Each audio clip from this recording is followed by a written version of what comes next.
বিজেপির রাধা কিশোরপুর মণ্ডলের 18 নম্বর বুথে বসে আজ প্রধানমন্ত্রীর মন কি বাত অনুষ্ঠান শুনেন অর্থমন্ত্রী প্রণজিৎ সিংহ রায়। ছিলেন মণ্ডল সভাপতি সানি সাহা সহ অন্যান্য দলীয় নেতৃত্ব ও কার্যকর্তারা।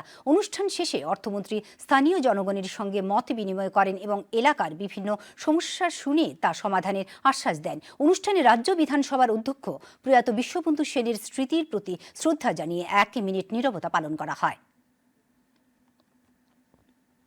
মন কি বাত, প্রধানমন্ত্রীজির মন কি বাত, এটা সারা ভারতবর্ষের বিশেষ করে গ্রামীণ এলাকাগুলো, শহর তো আছেই সঙ্গে, এটা এত বেশি জনপ্রিয়তা লাভ করেছে যে এই মন কি বাত অনুষ্ঠানের জন্য আগে থেকে মানুষকে আর বলতে হয় না।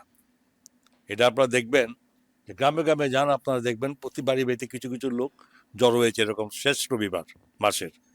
তখনই ধরে নেবেন যে এখানে মন কি বাতের জন্য সবাই এসছে, বিশেষ করে মহিলা।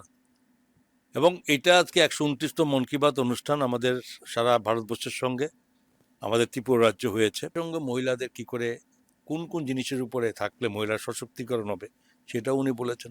সোলারের উপরে খুব গুরুত্ব দিয়ে বলেছেন যে বিদ্যুৎ সংশ্রয় করলে পরে এই দেশের ইন্ডাস্ট্রি থেকে শুরু করে অন্য হাতে হাত পড়তে হবে না।